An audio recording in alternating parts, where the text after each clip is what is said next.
Hello, furniture friends. Katie here from Salvaged by K. Scott. Today we're going to be cleaning up this disgusting mid-century modern chest that I found in the trash, fixing all of its broken drawers, and giving it a completely contemporary makeover.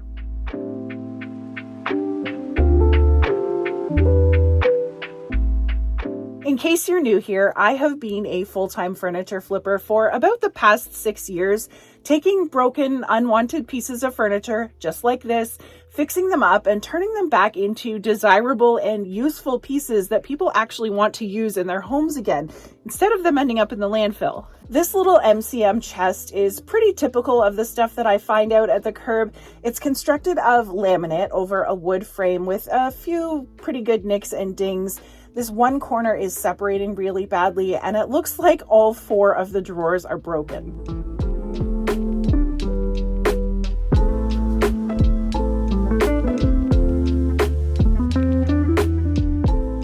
I start all of my flips with a really good deep clean. 1, so I can get rid of all of the yucky stuff, and 2, so that I have a chance to get really up close and personal with all of the different parts that might need more attention. I am breaking this thing all the way down, removing all the hardware, what's left of the broken drawer guides and the legs, vacuuming out all of the cobwebs and dust bunnies, and using this disinfecting and degreasing all-purpose cleaner with a scrub brush and a scouring pad to get this thing as fresh as I can.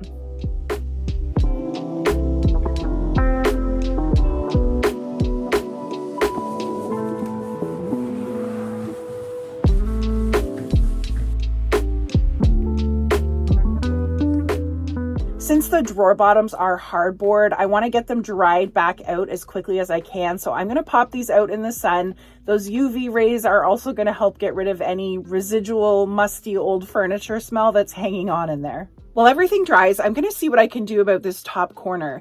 Since the frame under these laminate panels is good wood, and I'm going to have to paint the laminate anyway, I think I can just drill a pilot hole right down through the top and then use a wood screw to bring the 2 sections back together.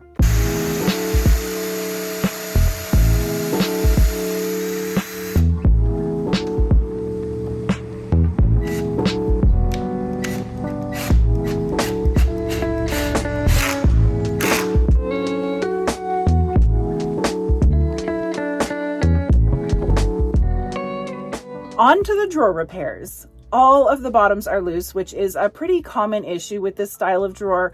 All I need to do to fix this is remove any of these old staples that are popping out, and then just use some new finishing nails to hold the bottom to the back piece of wood.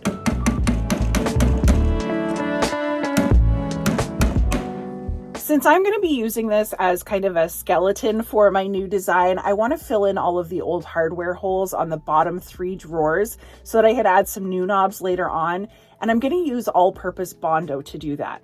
This is a 2-part epoxy filler that comes with this gray putty and a blue cream hardener in a separate tube. Those 2 materials get mixed together and cause a chemical reaction that sets it. Once it's cured, this stuff is harder than actual wood, and it can be sanded nice and smooth. You definitely want to work in a well-ventilated space and wear a respirator when you're working with Bondo because it stinks. And you only want to mix up small amounts at a time, whatever you think you can apply in about 5 minutes from mixing, because after that it starts to stiffen up and it's really hard to work with. I also popped a little piece of tape onto the inside of each hole just so that I could fill these all the way through nice and solid without having a bunch of it squeeze through the back and make a mess in the drawer.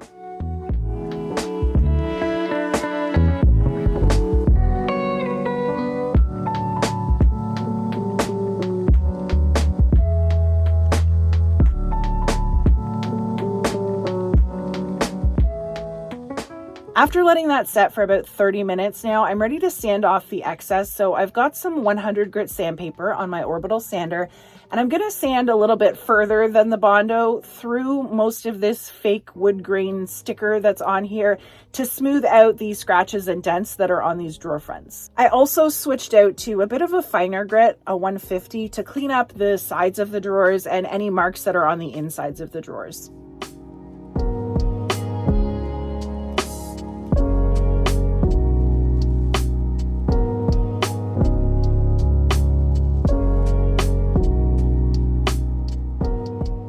The same process for the body of the dresser, 100 to smooth out the really hard Bondo and imperfections on the top, and then 150 to scuff up the slick laminate side panels and the front.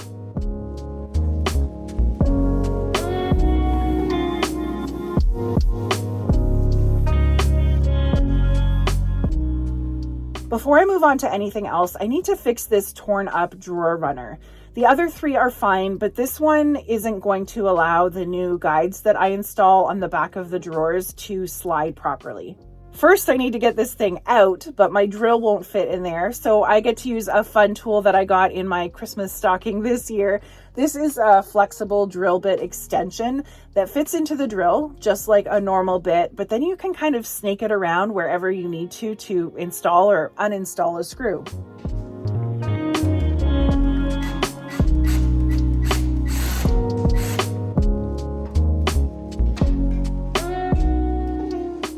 I bought a set of these replacement runners off of Amazon a while ago just to have on hand because I am nowhere near skilled enough to be cutting my own.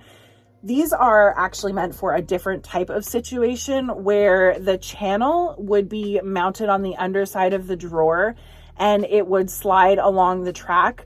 But for my drawers with their nylon runners, if I flip the track over, I can mount it back into the dresser like the old one, and then the guide will hold on to this top shape perfectly. I'm just holding this in place to mark off where I need to drill my pilot hole for the front screw, and then I can reattach the same bracket that was on the old one, drill out a countersunk hole for the new front screw, and reinstall it with my extension bit again.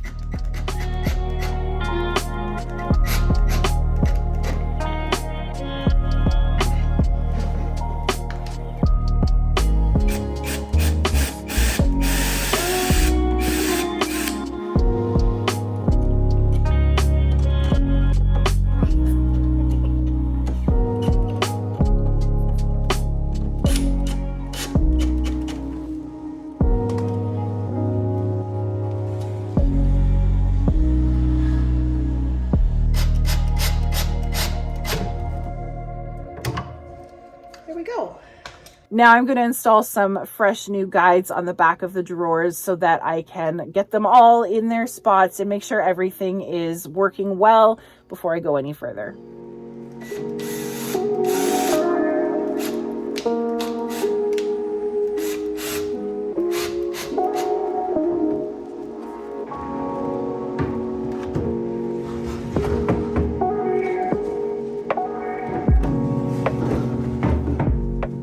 Okay, now we can move on to the fun stuff. Because that top drawer is already framed out separately, I think I want to keep it like that. And then I want to add these wood lattice strips to the bottom three drawers for some more dimension. I have had a ton of aggravation trying to figure out a similar design in the past, because if you try to put stuff on the drawers when they're not sitting in their proper places, stuff just never lines up properly. So I've got all of the drawers in their homes. I laid the dresser down on its back so that I can figure out the proper placement of where I want to put these strips. I used my miter saw to cut down a bunch to the height of all three drawers so that I could just lay them out and visualize how this was going to look. Then I measured out and found the center of the chest, played around with my spacing a little bit more, and then I ended up grabbing the other half of the drawer runner to use as a spacer. And once I'd figured out how I wanted all of this to go, I just used a little bit of wood glue and some 5/8 inch brad nails to tack the strips down in place.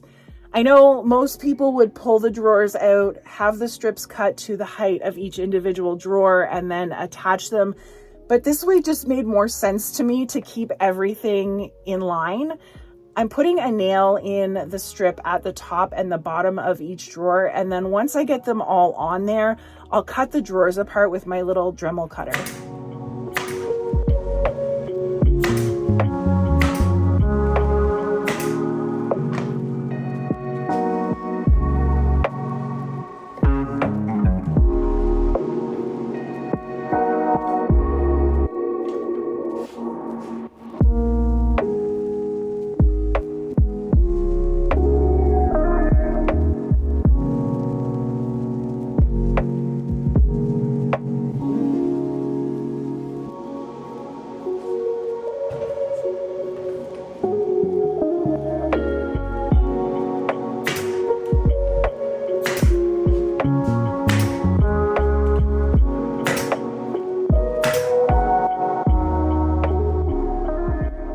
I totally realize this is a little unorthodox and it's not going to work in every situation, but I've got enough of a gap in between the drawers on this piece to fit the blade.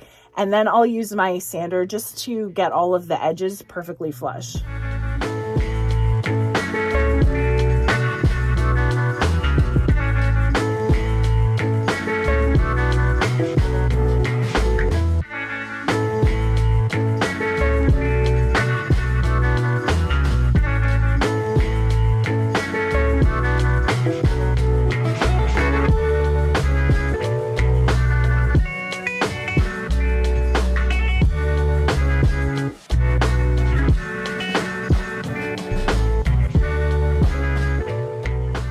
Some wood filler over those nail holes is going to camouflage that, and once it's dry, I'll sand everything smooth.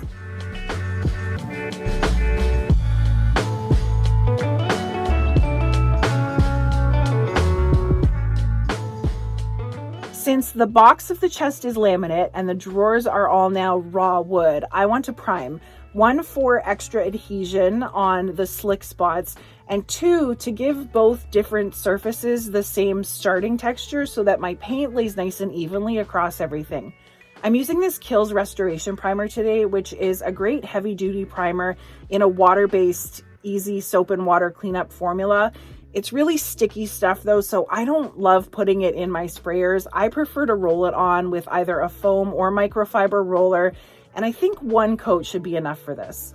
Now that that primer is dry, I don't really love the look of the gaps between the wood strips and the drawer fronts, so I'm going to fill all of those in with some of this paintable caulking. I just squeeze a little bead into the seam and then press it in and remove the excess with my finger and a wet paper towel.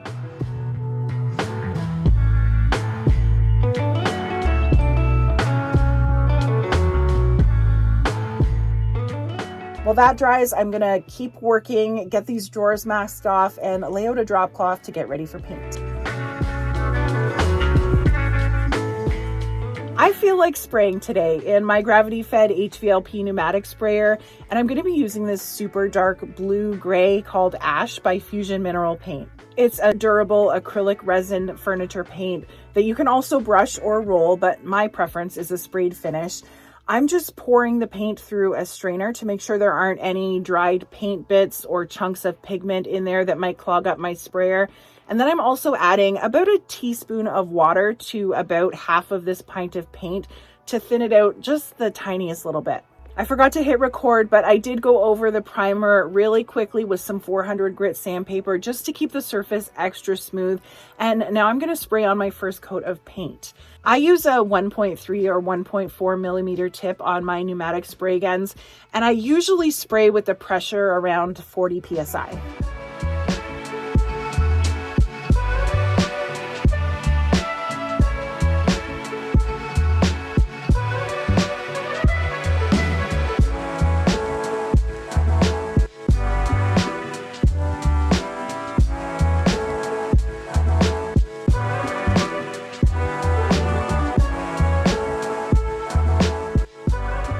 That first coat has been drying for just over 2 hours, so now I'm ready to do my second coat, and I think that should be all I need.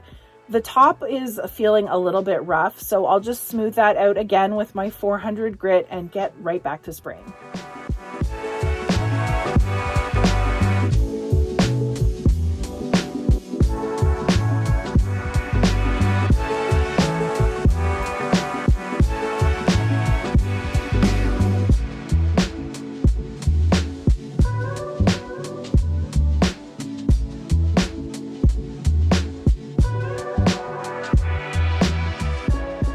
While I'm standing here literally watching paint dry, I'm going to go ahead and do a paint wash on this top drawer. Fusion's Algonquin color has been my go-to paint wash color lately. It's nice and warm, but it still gives that popular bare wood finish. You can see this jar is well loved, but not very well taken care of. I don't need much for this drawer, so what I've spilt all over the place is going to be more than enough. And then I'm just going to pour in about 3 times as much water as paint and brush that on over the bare wood.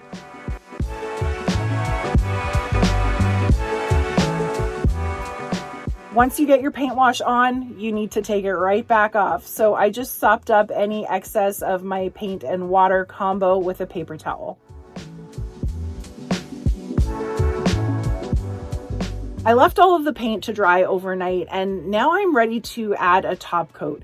Fusion mineral paint does have a built-in top coat, and it's UV and water resistant as soon as it's cured, but I want to add a little bit of extra protection to this anyway, so I'm just going to spray on a few coats of Behr's water-based polyurethane right on top. Whenever I top coat dark colors, I like to add a tiny bit of paint to tint the poly.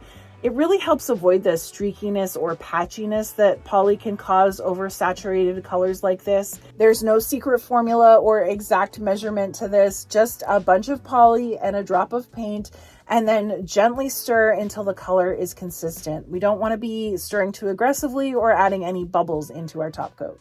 Again, I'm just going to pour this into my cleaned out gun and spray on 2 coats with about an hour of dry time in between.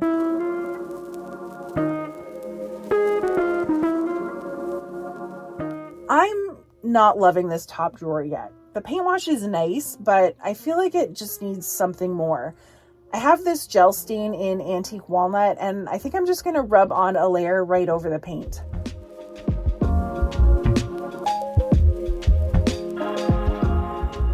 Okay, that's way better. It warmed up the grain a little without adding too much dark color. But since this is an oil-based stain, that means that I can't use the same water-based poly on top of it.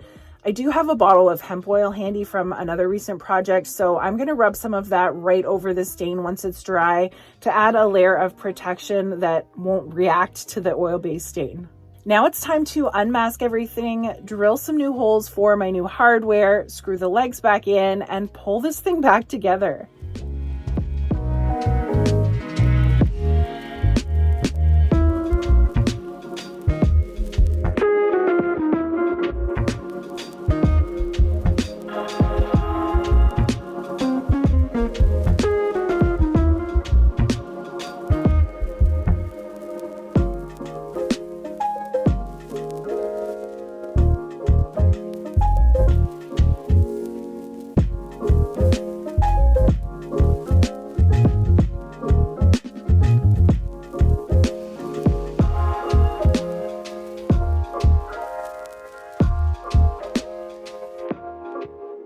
Looks like something that should be painted navy blue.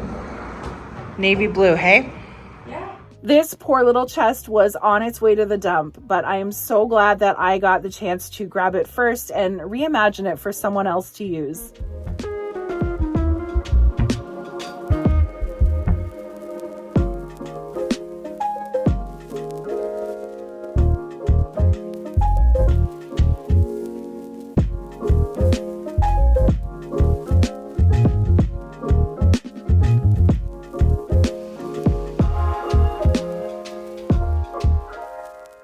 I love this warm wood accent against the dark rich color and the contemporary design.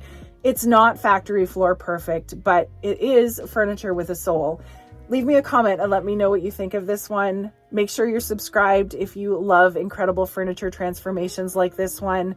Thank you so much for watching today, and I will catch you all next time.